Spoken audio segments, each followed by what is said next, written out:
আসসালামু আলাইকুম। পবিত্র ঈদুল ফিতরের শুভেচ্ছা। ঈদ মুবারক। তাকাব্বালাহু মিন্না ওয়া মিনকুম। সকাল থেকেই হালকা, হালকা মেঘলা ভাব আর টিপটিপ করে বৃষ্টি পড়তেছিল। তবে আমাদের এদিকে বৃষ্টি ছিল না। মেইন রোডে ওঠার পরে দেখলাম যে বেশ বৃষ্টি এবং রাস্তা মোটামুটি ভিজে গেছিল। আর এ কারণেই আমাদের এখানে ঈদের জামাতটা ঈদগাহে হয়নি। আমাদের স্থানীয় যে মসজিদটা সেই মসজিদের ভিতরে আমাদের ঈদের জামাত অনুষ্ঠিত হয়েছিল। সকাল, সকাল পরিবারের সকল সদস্যরা মিলে আমি, আব্বু, আমার ছোট ভাই, চাচা, চাচাতো ভাই, ফুফাতো ভাই মিলে সবাই একসাথে চলে গেলাম নামাজ পড়তে। নামাজ শেষ করার পরে ছোট বড় সকলের সাথে মোটামুটি কোলাকুলি করলাম। যারা ছিল মামা ছিল, মামাতো ভাই ছিল, আমার নিজেদের যে ভাইরা ছিল সবার সাথেই কোলাকুলি করলাম আলহামদুলিল্লাহ। ঈদের নামাজের শেষের এই কোলাকুলিটার বিষয়ে অনেক রকম ফতোয়া থাকতে পারে কিন্তু আসলে নামাজ শেষ করার পরে সকলের সাথে কোলাকুলি না করলে কেমন যেন একটা ফাঁকা, ফাঁকা লাগে। আমার কেমন যেন মনে হয় কোলাকুলির মাধ্যমে সবার সাথে সবার সম্প্রীতি, ভালোবাসা, সৌহার্দ্যটা একটি বেশি হয়ে থাকে। তো এটা একান্তই আমার ব্যক্তিগত মত। তো যাই হোক আসলে যখন আমরা মসজিদে আসছিলাম তখন টিপ, টিপ করে একটু বৃষ্টি হচ্ছিল কিন্তু নামাজ শেষ করার পরে দেখলাম আলহামদুলিল্লাহ বৃষ্টির কোনো ছিটেফোঁটাও নাই এবং একটু, একটু করে দেখলাম রোদ বের হচ্ছে। নামাজ শেষ করার পরে পরিবারের সকল সদস্যরা মিলে আলহামদুলিল্লাহ আমরা একটা ফটো সেশন করলাম। এখানে দেখতে পাচ্ছেন আমার পরিবারের সকল সদস্যরা। এরপরে চলে গেলাম আমাদের স্থানীয় কবরস্থান যেখানে শুয়ে আছে আমার দাদা, আমার নানি, আমার ২ টা ফুপু এবং আমার চাচা। এই কবরস্থানে তাদেরকে কবর দেওয়া হয়েছে। এখন আপনাদের মনে প্রশ্ন থাকতে পারে যেহেতু আমার দাদা এবং নানি কিভাবে একই জায়গায় হতে পারে? আমার দাদা বাড়ি এবং নানা বাড়ি একদম পাশাপাশি ২ টা বাড়ি।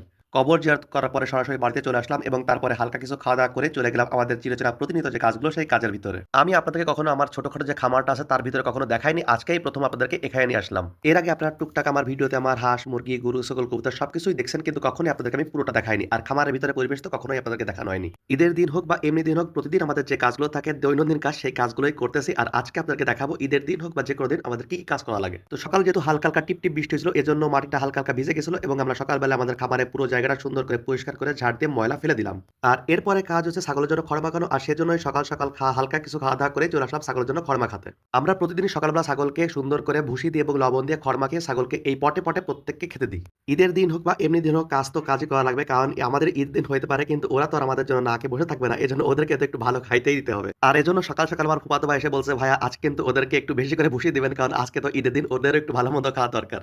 তো ছাগলের জন্য সবগুলো খড় সুন্দর করে মাখিয়ে দেওয়ার পরে আমরা চলে গেলাম ঘাস কাটার জন্য। কারণ এখন আমাদের ছাগল এবং গরুর জন্য আবার ঘাস কাটতে হবে। আজকে আমরা দূরে কোথাও যাবো না। একদম আমাদের বাড়ির সাথেই যে জমিটা সেখানে যে ঘাস লাগাচ্ছি সেখান থেকে আমরা ঘাস কাটবো কারণ ঈদের দিন আজকে দূরে আমরা যাবো না।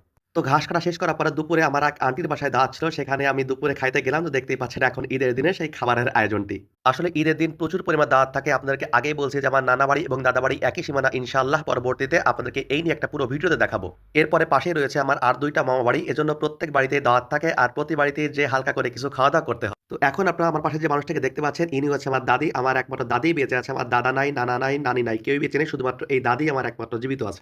তো এখান থেকে খাওয়া-দাওয়া করলাম আর এরপর রাতে যাবো মামাদের বাড়ি। তো সবাই আমাদের জন্য দোয়া করবেন। আসসালামু আলাইকুম।